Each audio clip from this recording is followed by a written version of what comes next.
Yo, what's going on, guys? This is Grimm Reaper bringing you guys another session of One Punch Man. Today we're covering chapter 108. The Greatness came out. Murata, after about a month and a few weeks of a break, he was finally able to come through with a chapter, The Pinnacle Fight, something we've been waiting for a long time. Since Orochi's initial introduction by Gero. And we've seen small portions of him eating up Awakened Cockroach, him defeating Gero in such a overwhelming fashion, and all the hype we got around him. But now it's finally time.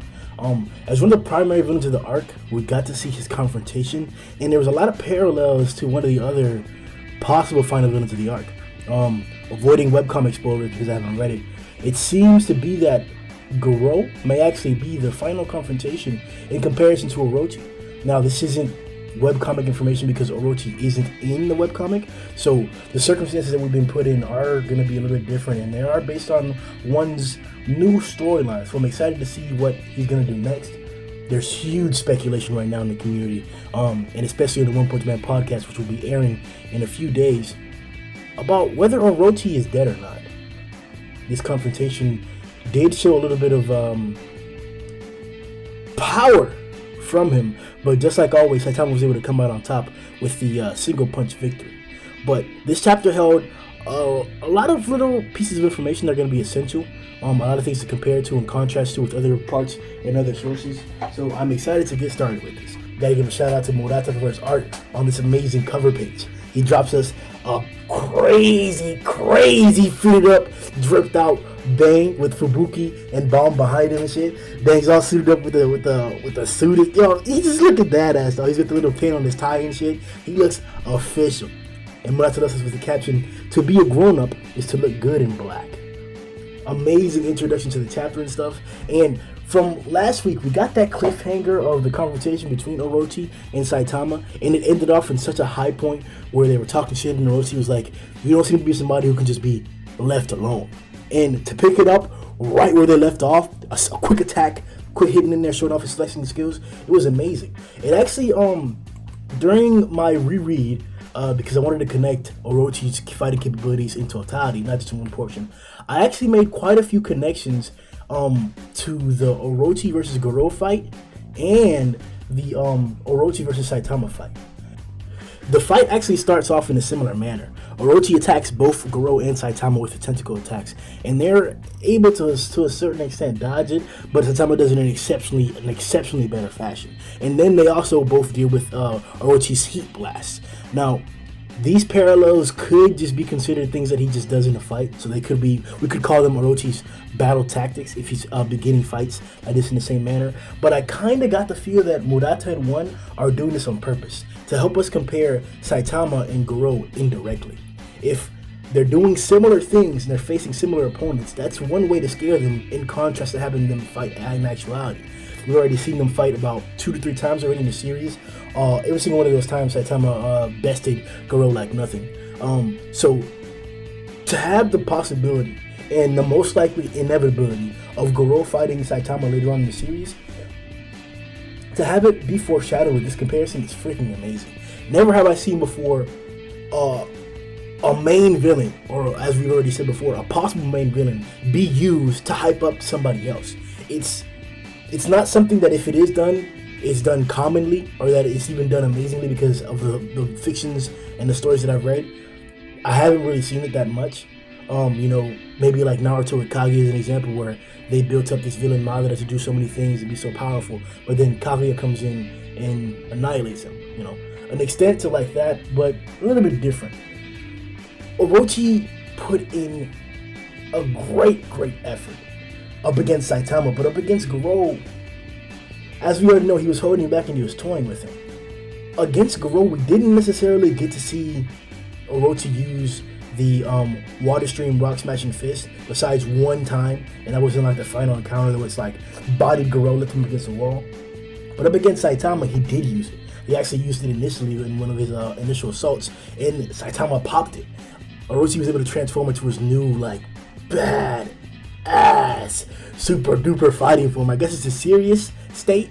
Not to say that the other states weren't serious or weren't powerful, but this one, he changed on purpose, and he said this is gonna be one of the few times where he's had fun in a long time.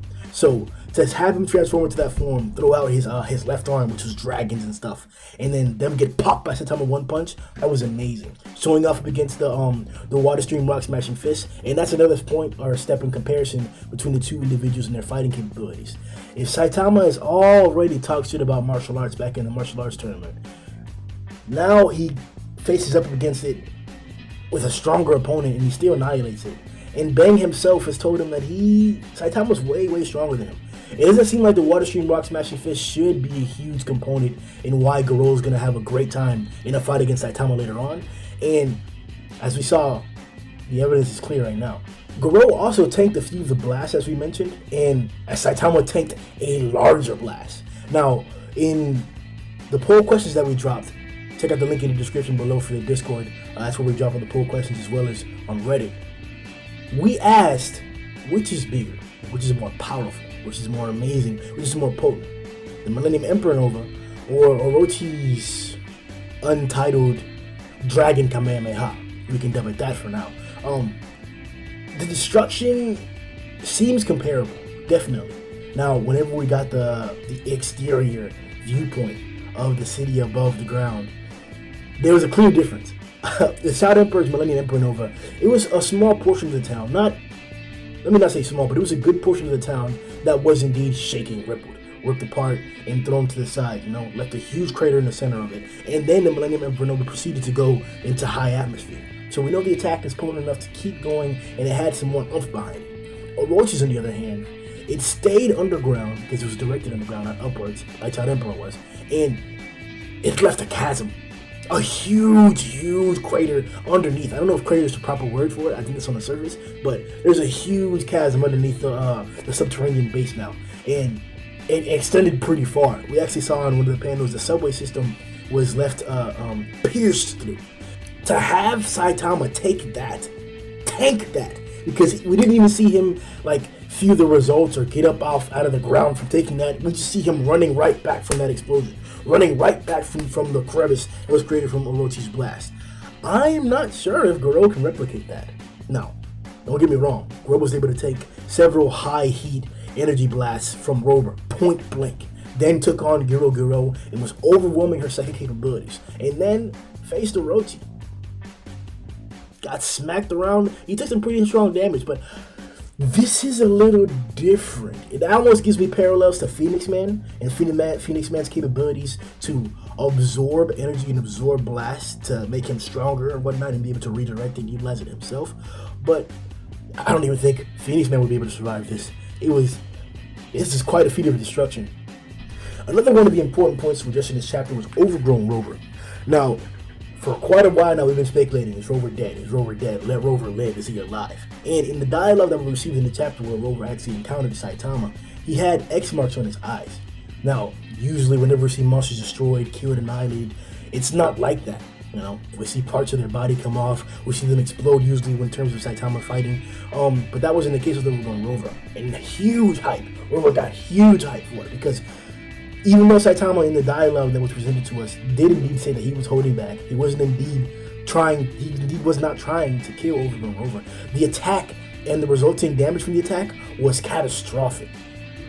Few times has been not to draw on damage in that manner, and it was so badass to see Rover tank that. Now, tank is probably the wrong word because he got knocked out by it, but less than 4 chapters later, he's already back up and jumping around. And according to the dialogue, it seems as if right when Saitama did the punch is when Orochi noticed and he came crawling up. So the time scaling in all of this arc has been weird, and we're going to have to piece it together once the arc is complete. But this may have taken a very, very small amount of time.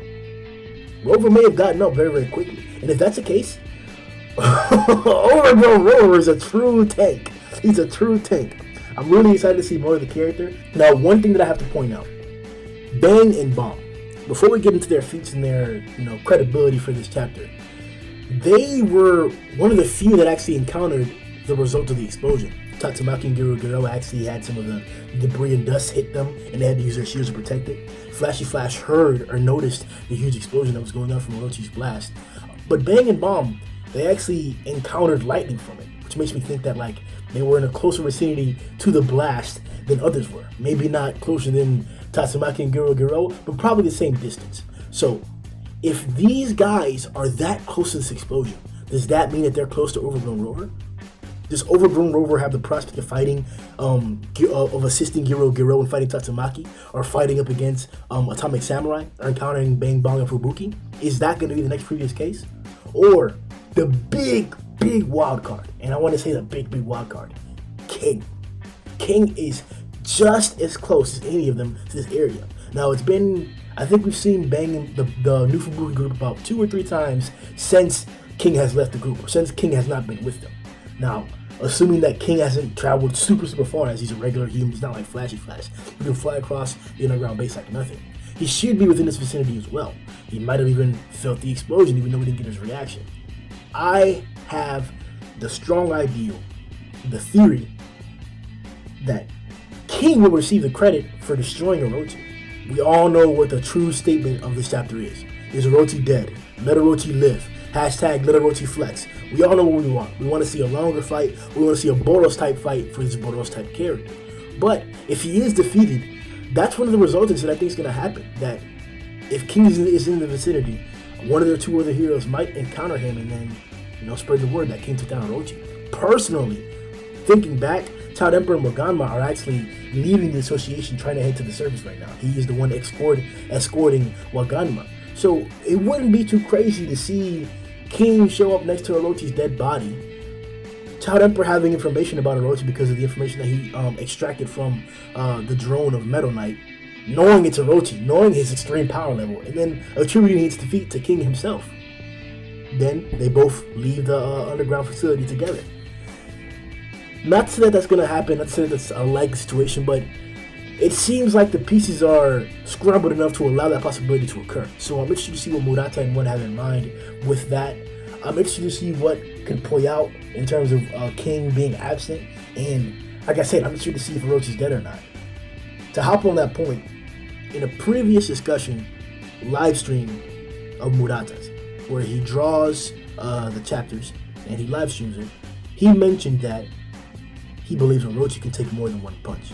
Now, the exact context of that, we're not sure, because in this chapter, he did take more than one punch. But I'm assuming it's a normal punch. And the dialogue that we got to this chapter makes me think that this is almost 100% confirmed that Orochi's alive. So, one of the few times that Saitama actually mentions beating people with one punch and saying it with one punch, it happened here. Usually he's nonchalant about it, like he just beats them, but in this occasion, whether it's because of Orochi's monologuing or Saitama just being tired of it and it's just what he does, he mentioned that he's going to beat him with one punch. So to see this character not go down in that manner would not only surprise Saitama, maybe even give him a hope of fighting a little bit harder and continuing the fight, which he'll be disappointed, it seems like. But this could fulfill what Murata-sensei was talking about, that he's not going to go down. And at the very last thing that Saitama said at the end of the chapter was, oh, that was just a normal punch. So, in my books, there's a 70 to 30% chance that Orochi is still alive. Orochi will be revived or something will occur to bring him back. Another point that supports this belief of mine is the monster cell. Now, in the dialogue of the chapter as well, Orochi mentioned that his monster cell is going wild. And it must be because of Saitama's immense power. A few of us other people in the comment section of my live reaction were speculating on this. What does the cell have to do? Does his monster cell have to do with other monster cells? Does he have the ability to control, manipulate monster cells that he's created? Is his monster cell his power source? Is it like the Dark Matter Thief's ship, where if you destroy his monster cell, he himself dies? Is that why he won't die now? My current belief, or my current prediction, quote unquote, is probably the latter. The monster cell is probably his source of energy. Sure, he can produce it. Sure, monster cells previously are just something that transforms you into a monster itself. But for him, it seems like his is active. Like his is, not sentient, but responsible for things. So, if Orochi has a monster cell that keeps him alive indefinitely, and he's able to regenerate from it, or able to come back revived from it, I'm all here for it. If you notice in the fight, every time Saitama did a critical attack, to Orochi, he did not regenerate his limbs. His arms didn't come back, his dragons didn't come back, nothing came back. It was just what he had. So regeneration doesn't seem to be a technique that he has at this state readily, but as we mentioned, the monster still may have capabilities that we just don't know about yet. To hop onto a previous point of discussion, Bang and Atomic Samurai. We just learned from Atomic Samurai that he can cut lightning. Literally cut straight lightning. Now, I'm not sure if there was debris involved in that lightning, but from Bomb's depiction and how it was drawn in both pictures, it seemed like Atomic was cutting lightning and Bang was using the Water Stream Rock Smashing Fist style to deflect the lightning as well. Two huge feats, not only in terms of speed, but in terms of potency. I don't believe that many other characters can survive or even like block or deal with that. They would have to dodge or avoid those types of lightning discharges that occurred from Orochi's blast. So to see them take it head on and not be scathed by it, deal with it casually, I'm super excited for who they're going to encounter next. This fight should be freaking amazing. To hop on the art aspect, Orochi's design is top 10. I was recently trying to compile some pictures of the greater designs we've seen in the series so far, and I actually added to one of the poll questions. Bug God, Pure Blood, Phoenix Man himself, Goro's design, the Brave Giant, Orochi. So many different badass designs that we've been getting for characters for a while now. Not only just heroes, not only just vigilantes, but monsters themselves. So Orochi coming in and getting this top 10 design, freaking amazing. His previous design was very menacing and very like grotesque, snake dragon-like. This one is much more concentrated, more humanoid, and I think I'm liking this. Out of the three forms we've seen, I'm liking this one the most. To head out, one thing that I was hoping for before we even got this fight in the first place was that with Saitama's defeat of Orochi, he would leave the subterranean base, and that would allow all other fights to continue uninhibited. Whether it's the power of another hero failing, whether it's some new villain or some new monster coming to a new scale and taking over the situation, but removing Saitama from the equation ensures that we do not have a safe escape in a concrete plane. The strongest of our group is Tatsumaki down here, and she is confidently beating Giro, but I'm hoping for a huge surprise and a huge turnaround once Giro reveals her true form and releases her control over her puppet. With that being the prospect, there's a bunch of other fights that are very possible and very likely to happen to occur. There are many executives we have not encountered yet, and I'm expecting a fight for them. I don't think that we're just going to leave the arc with the defeat of Orochi, especially with Goro still being alive down here. The whereabouts of Goro are indeed unknown at the moment, and Giro should probably be the only one that knows about it, but she was the one who told Orochi to knock him out, to do that thing to him, to let him know what's going on for real. So I'm assuming that she's also tending to his wounds, and that she also has him stored away somewhere for when he wakes up. It's gonna be about that. He's gonna be about that shit. So Goro's in the back pocket of the association. If Saitama does leave, that would be the best case scenario, but apparently, according to this chapter, that probably won't be the case. In the conversation that they had, it seems like Orochi spilled the beans about there being other monsters or other entities down here that are associated with Orochi. At the time I mentioned that, he even questioned it. He said, "There are more of you down here?" I don't think he's gonna leave after this. He's probably gonna want to deal with everything that's going on with the commotion that Phoenix Man, all the guys were causing underneath Saitama's house itself. I don't think he wants to deal with that anymore. He probably wants to go to bed and be calm, not have to worry about anything blowing up his house. So we're most likely going to see Saitama run through the rest of the guys. I'm not saying that he's going to actually fight the rest of the other executives, but he'll still be down here dealing with shit. If King doesn't end up actually fighting or taking the credit for beating Orochi, he's most likely going to encounter another strong, huge villain, strong, huge monster. And we can most likely expect Saitama to come through and clean shit up for him and help him out, give him the credit that he needs to maintain the strongest hero title. Alright guys, that was it for the review for 108. Super excited for the next chapter that comes out. I'm going to have to give the award of panel of the week to the panel here where Orochi has his dragon arms out after they've already spun around in a circle to get to a point, and now they're blasting the hell out of Saitama. Amazing art. Murata has done an amazing job with the drawings this chapter, and always wanted to give a quick moment of silence to his father who passed away, and he was still able to work through that effort.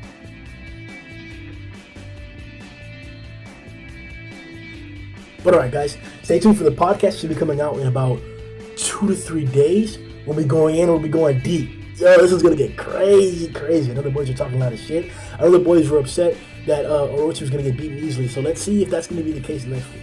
Like, subscribe. We'll see you boys next time. Yo ho ho!